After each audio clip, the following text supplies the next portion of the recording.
Hello everyone, how's it going? It is, I guess it's Wisdom Wednesday. Hold on, there's a cat trying to get in view. Nicholas, you have to stay away. And the heater just turned on. Hopefully that's not too loud. I will talk loud so you don't hear it. So, Nicholas, stop. If you pop on, say hello, let me know that you're here. And before I truly get started, Nicholas, stop. I do want to share this with my group real quick. Bear with me one moment.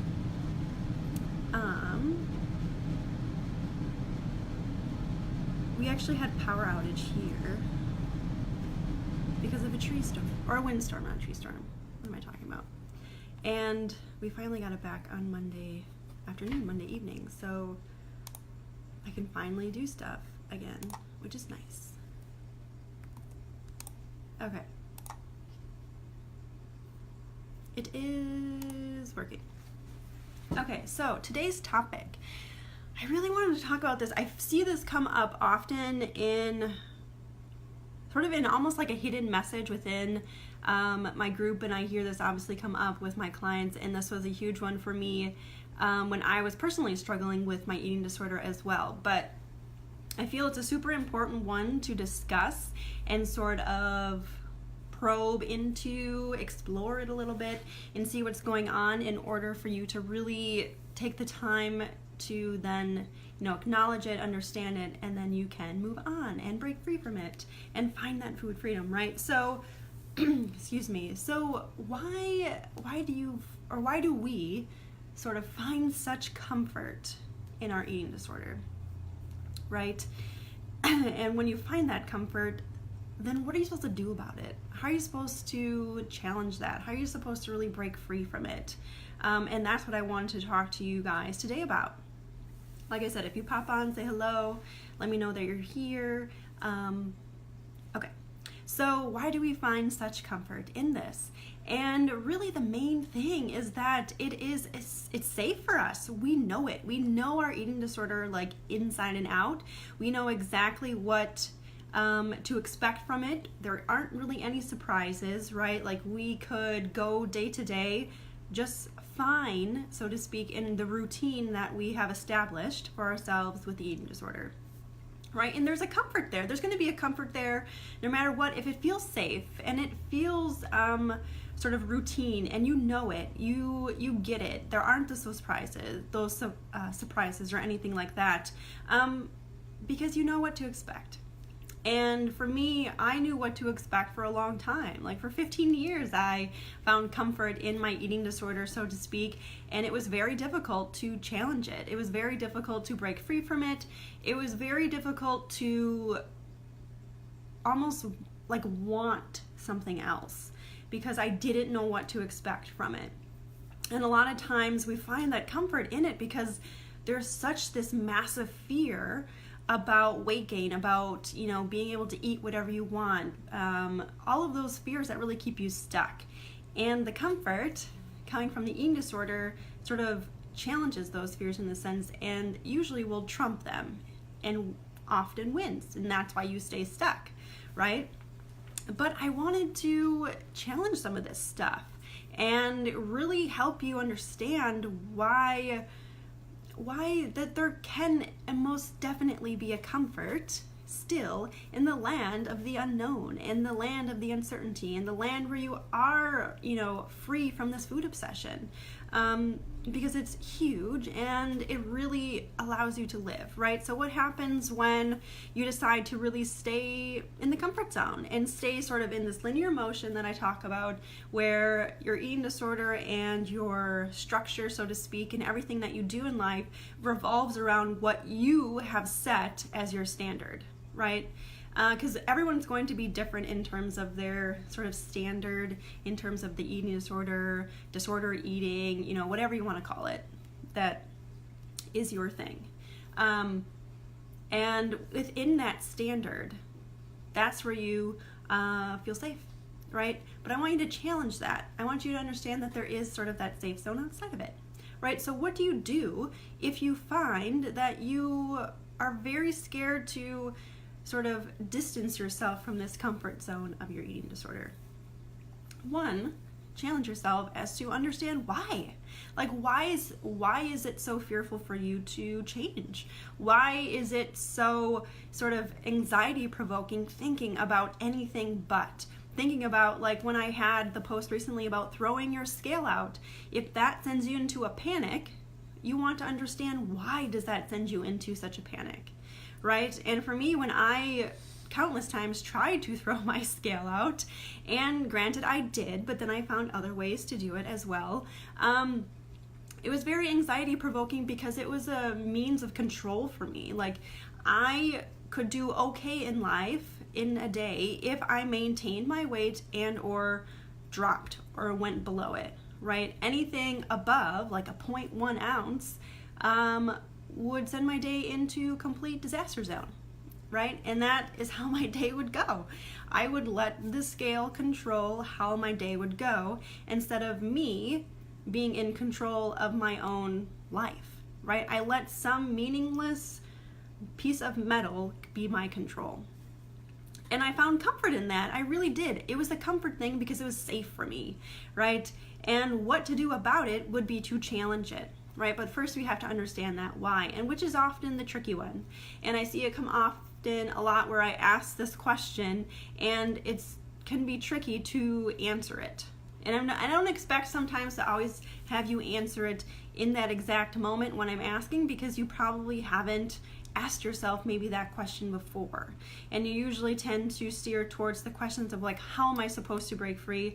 How am I supposed to live if I can't control the weight? Like, how am I supposed to eat whatever I want to eat and not be so scared of gaining weight, right? Like, we always tend to gravitate towards those how questions, but I really want to challenge you, go deep inside, get in touch with yourself and understand the why behind it. Because once you do, like I say before, like, understanding that why is going to be the key step and that first step to really being able to break free, right? So when you find yourself being comforted by your eating disorder, you need to be able to ask yourself, why does it bring so much comfort to me, right? And that would be the first thing as to what to do about it.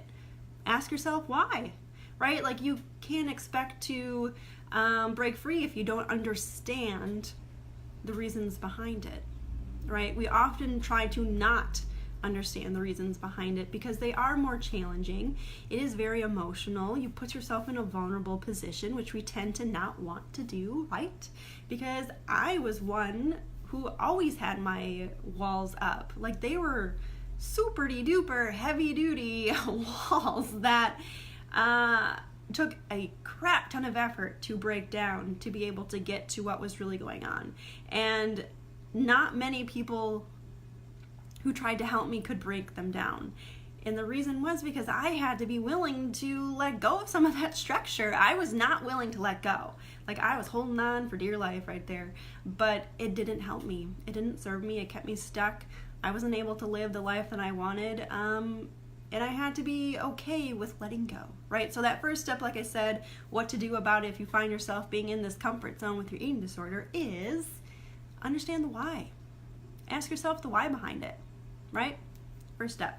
Second thing is going to be to challenge. Challenge. Everyone's non-favorite part about this whole entire thing, right? Because it puts yourself out of your comfort zone. It's going to make you think. It's going to make you critically think, so to speak, with some of these things. And it's going to require you to face some fears. Yes, which is super scary. I get that because I didn't want to do that for a long time. And I am one to tell you that you're going to have to do it.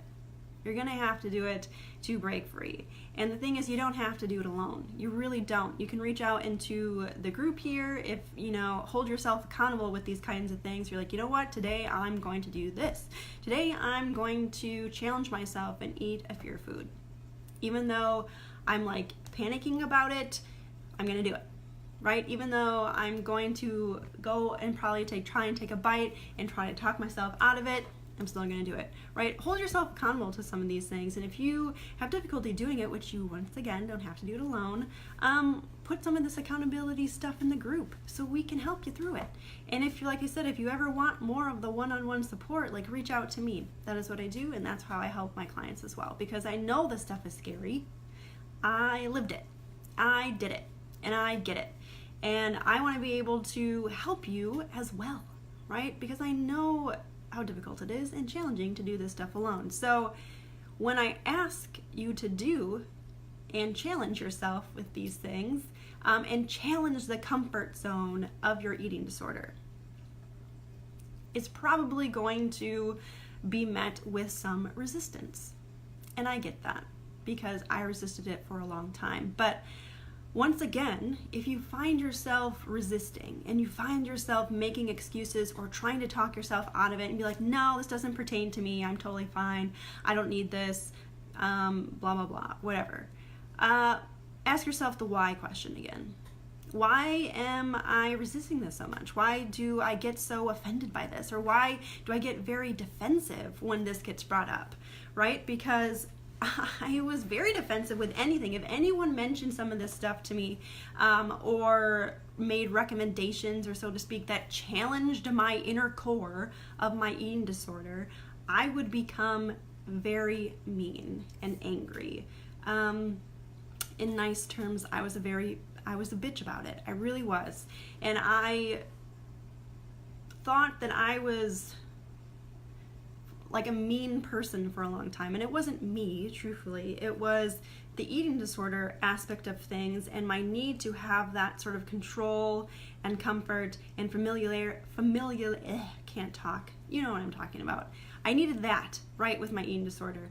And anything that challenged it, anything that would force me to try and move away from it was huge resistance for me. And that's where I brought my defenses up. And I would be very not nice to people who are trying to get in my own way, so to speak, by trying to break free from it. But like I said, you gotta be willing to do this kind of thing. And I will always say that it's not an easy road. I never once thought it was going to be an easy road, but we oftentimes, when things don't happen immediately for us, right? And we usually want this instant gratification because in theory, we don't want to have to live this life 1 second longer. We do not want to have to live in sort of a world of hate and darkness and guilt and shame and judgment and disappointment and fear. Like, we wouldn't want to have to live like this if we choose to, right? But there's so much within us that is scared. And whenever that gets met and challenged, that immediately will come up and that resistance is there. But it takes hard work. But once you get into it and once you actually commit to doing it, no matter how hard it gets, no matter how many times you want to throw in the towel, no matter how many times you break down and you cry and you just get pissed off and angry, you just got to keep going. Because I will tell you countless times that I would cry myself to sleep during this journey to recovery, and sort of the healing journey that I'm in. And I would wait. My husband and I don't go to bed at the same time. And I would appear to be fine when, I was saying goodnight, just because he goes to bed later than I do. And then immediately when I would get into the bedroom, I would just cry. I couldn't control it, right? Because I was hiding from it for so long, and hiding the fact that I was struggling, and hiding the fact that I was so hurt and distraught and very sort of disappointed with myself with all of this, that I would have multiple times have crying episodes and I would break down and whatnot. But once I realized some of this really is within the journey to find it, then I was okay with it. Because what do you expect? Something that is very comforting for you, right? And with this eating disorder eating, whatever you want to call it, is very, very comforting. It feels very, very safe. And with anything, if that is what the true feeling is behind it, or sort of the outward or external feeling behind it, anytime you try to take yourself away from that, you're gonna have those feelings come up. Like, right? Like, it's a piece, some oftentimes you find that you have to let go of it.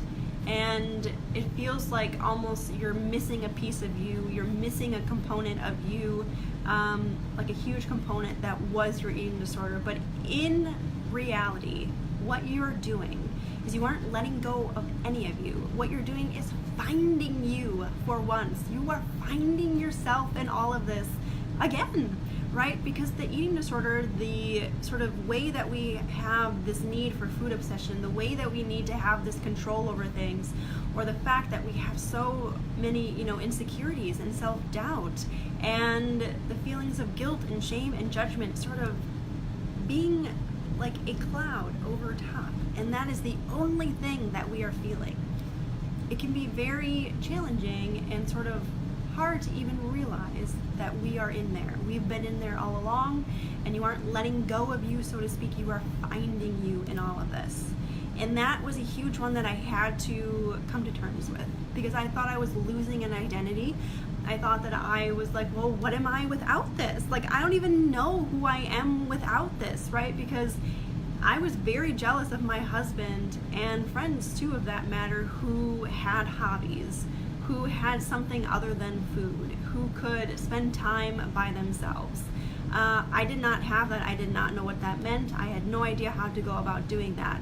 And that's why I thought that I was losing an identity for myself, because I'm like, I don't know what to do if I am not literally thinking 24/7 about food. I don't know what to do if I am not going to meal prep all of my Sunday, if I'm not prepping at night to prepare for tomorrow, if I'm not prepping during the day in my mind to prepare for my next meal or snack, if I'm not constantly worrying about the calories that I'm consuming, if how am I going to burn off all of these calories that I'm consuming, how am I supposed to eat only healthy, like obviously just fruits, vegetables, not even whole grains, because that's a carb, right? Like, it's a constant state of mind, so to speak. And the moment someone suggested that I should let go of that and get out of my comfort zone, I usually would often put the brakes on. And I was like, how am I supposed to find myself with all of this?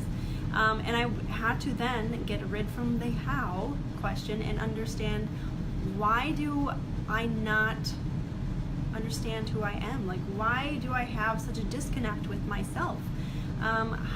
Why am I not so in tune with who I am as a person, right? And I had to really ask myself those questions, like write that stuff down. Like, we had a group member who talked about journaling. Dude, journal. Granted, that's not for everyone. I totally understand that, but you have to at least try it and see if it works. And there is no right, wrong way of doing it. It just has to help you in any way, shape, or form. So, like I said, journal about that stuff. Hey, Sunny, how's it going? And what I found is that I knew me all along. I really did. And it surprised me how much I actually liked myself. Because I was very, very much hating myself for a long time. And when people would suggest, do this, do that, do this, do that, in terms of how to find yourself, like, nothing really made sense to me at that time. And I had to just try things. But we always really like to have things sort of set in stone. We like to not have to try. We don't want to have to fail, so to speak, at life. But in turn, you're not failing at anything. You are literally learning. You are literally just living. And through living, you find what you like, maybe what you don't like, what appeals to you, maybe what doesn't appeal to you, but that doesn't mean that you fail, that you're good or bad or anything. You're just you. And you have to be willing to find you, right? But in order to do that, like I said, you have to let go of this comfort zone or comfort feeling that you get from the eating disorder that you're in. Because it's not really serving you anymore. It really doesn't. And if you are like, you know what, I'm totally fine, I got this, it's totally not affecting me, I really want to challenge that one.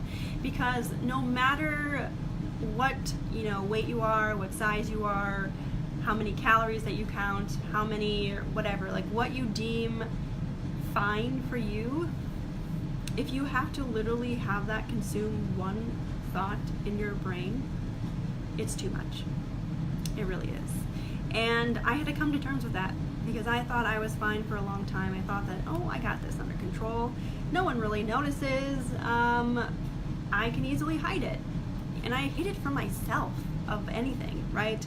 Even when people brought it to my attention, I was like, nah, I'm good. I don't know what you're seeing. I'm totally fine. And obviously I was not fine. But I just wanted to tell myself, because I didn't want to let go of the comfort zone. I didn't want to let go of what was true to me. But I had to. I really did. And like I said, I know this shit's scary. I know I'm going to be hit with a lot of resistance when I talk about this kind of a thing. And that's A-okay.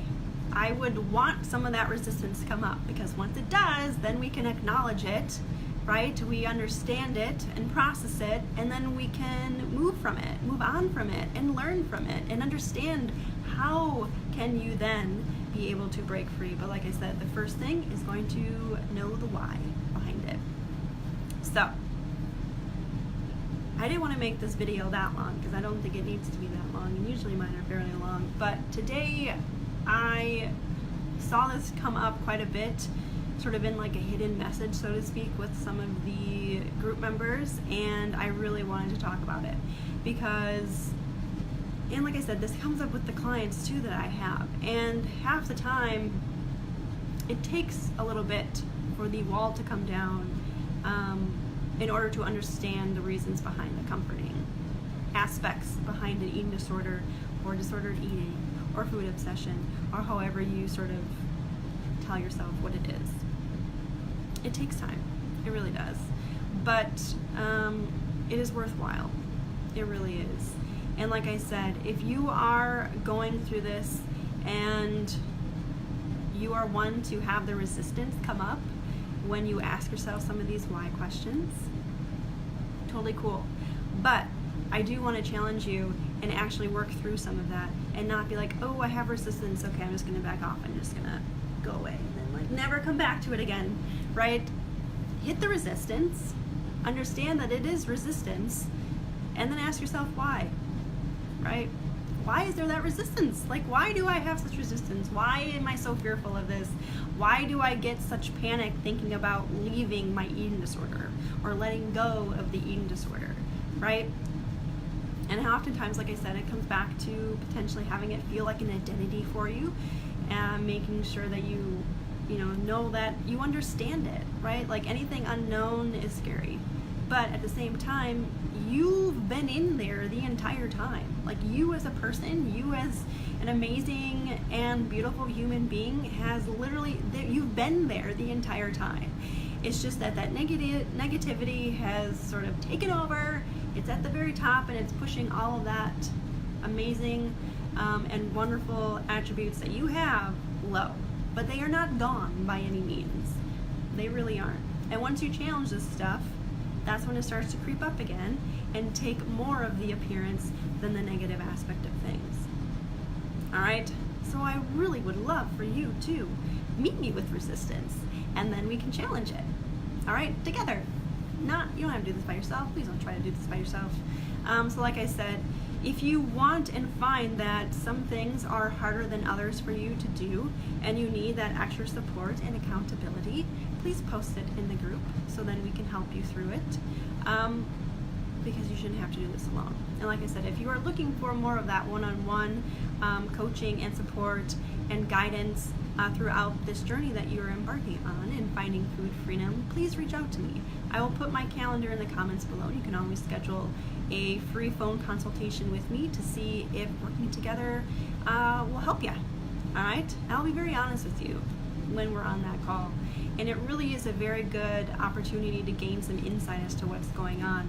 You know, what hasn't worked, maybe what has worked, and seeing how working with me will get to where you want to be. And that hopefully will be a world where you do not have to be consumed by food 24/7. Really? I would hope that that would be something that you would be interested in, as well as being able to go eat go out to eat, right? Go to social events, not have to worry about what's on the menu, not have to check what's on the menu ahead of time, not potentially call places to see what ingredients are in different food options that they have there. Right? So say you're going to work and you always are meal prepping and bringing food to work, and oh my gosh, I'm at work, now they have a catered in lunch, or someone brought like donuts or a pastry or something for breakfast. Now I can't eat that. Right? Like you would want to be able to be like, okay, awesome, I brought food. At least I have it there for tomorrow and I can enjoy what is here right now. Like being able to have sort of that spur of the moment mentality where you aren't so scared about everything and being able to enjoy life. Right? Because like I said, with my marriage and my lack of self-acceptance, so to speak, was very troublesome. I did not want to be intimate. I did not want to have him see me naked. I didn't want to have any of that. I didn't even want to see myself in that manner at all. So that sort of disconnect with myself really was hard to have sort of that connection with my husband, or with friends, having that trusting, relationship with friends or things like that. I would always turn them down after a while. No one's going to ask me anymore because I always would say no, right? Like there's so many things that you can really gain from letting go of this comfort that you are finding in your eating disorder, when it really does keep you stuck. It really does. So, if you have questions, comments, concerns, and you're watching the replay, let me know in the comments below. And if you are in my group and you have questions or anything and you want to keep it within the group, just make sure to comment in the group that I will have already shared there as well. So, enjoy your Wednesday. I think that can pertain to Wisdom Wednesday. I think so. It's really hard for me to understand the days of the week, in the sense that I never know what day it is. Except we had lost power, so then I was forced to consider what day it was. But all's good now. It's nice and warm in the house. It was so cold. But anywho, enjoy the rest of your Wednesday. And please reach out to me if you're needing an extra support. Alrighty, enjoy your day. Until next time.